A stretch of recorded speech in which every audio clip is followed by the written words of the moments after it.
Picture a girl at the edge of a river, somewhere in the world, tens of thousands of years before anyone thought to invent writing. She glances down. There is blood on her legs. Nobody has ever mentioned this possibility to her. There is nobody she can ask. No book, no clinic, no older sister with a spare anything tucked in a bag. Just her and a body that has quietly decided today is the day. Now multiply her by everyone. Almost every woman who has ever lived has stood roughly where she stood, in some version of that moment.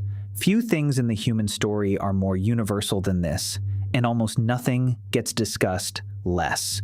Open most history books, and you will hunt a long time for a single paragraph about it. So let's give it a few minutes of proper attention, and hold on to one question while we go, because I want to come back to it at the end. If something happens to half of humanity over and over for the entire lifespan of our species, how does it manage to leave almost no trace behind? Before we go near prehistory, we need a short detour through biology, because it quietly sets up everything else. Puberty is not simply the calendar ticking over. Evolutionarily speaking, your body is running an audit on itself. Are there resources here, enough to carry a pregnancy through to the end? In the 1970s, a researcher named Rose Frisch put forward the idea that a girl's body has to cross a minimum line of stored fat, somewhere around 17%, before it will allow menstruation to start at all. Later, work sharpened those figures and argued over them plenty, but the spine of the idea has held. Age is not really the trigger. Fuel is. Your body reads its own tank before signing off on anything as expensive as a baby. Which raises something interesting. If fuel is the gatekeeper, when did puberty actually arrive back then? Later than you'd assume. In modern, well-fed populations, a first period tends to land around 12 or 13, but anthropologists have studied communities still living the older way, among them the Kung of the Kalahari. Nancy Howell's fieldwork there found menarche arriving years further down the line, nearer 16. Heavier physical work, leaner food, the sheer caloric cost of staying alive. Every one of those shoves that threshold outward. It is a fair, evidence-led inference that girls in the deep past followed a similar curve, later, never earlier than what we now call typical. So hold that image. A 16-year-old, deep in prehistory, meeting this the very first time it happens. And here I have to be straight with you. We have no idea what went through her head. Nobody recorded it. There is no diary. There is no cave wall bearing a painting captioned Day 1, thoroughly bewildered. Anyone who tells you precisely how she reacted is inventing it. What we can reach for instead is the ethnographic record. Societies far closer to us in time, but still standing outside industrial culture. Anthropologists documented how that first bleed gets handled in those places. And across cultures with no contact and no shared ancestry, the pattern is striking. It is not buried. It is marked. Sometimes the girl is set apart for a stretch of days. Sometimes there is ritual. Sometimes there is outright celebration. Almost everywhere, it registers as a threshold crossed, not a shameful little secret to be managed in silence.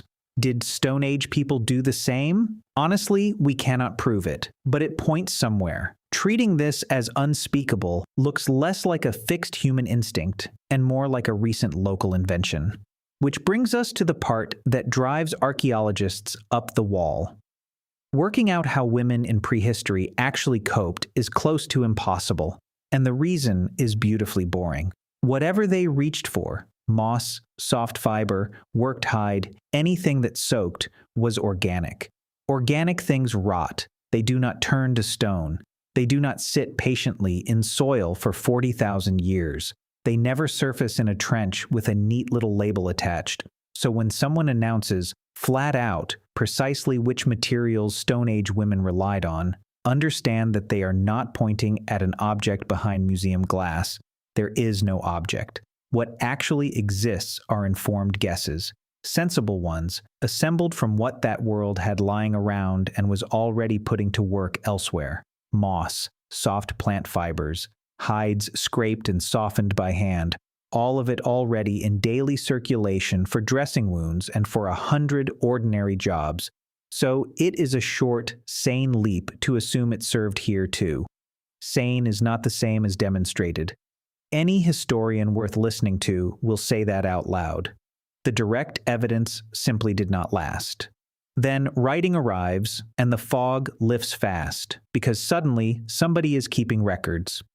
The earliest known document dealing with women's health is the Kahun Gynecological Papyrus, out of Egypt, written around 1800 BCE. It tackles menstrual complaints head-on, sitting right beside pregnancy and contraception. A couple of centuries later comes the Ebers Papyrus, roughly 1550 BCE, which distinguishes bleeding that arrives on schedule from bleeding that doesn't, a signal physicians were expected to keep track of, which means that 3,500 years ago, Egyptian medicine already filed this under medicine, serious enough to spend an entire scroll on. The Greeks and Romans pushed it further. Cyrannus of Ephesus, writing in the 1st century of the Common Era, possibly the 2nd, produced 4 volumes on the subject and gave them a title with no flourish whatsoever: Gynecology, menstruation, anatomy, contraception, childbirth. All of it worked through methodically, carefully. He even advised patients to rest when a period was particularly rough, which is advice that would look perfectly at home on a pharmacy leaflet today.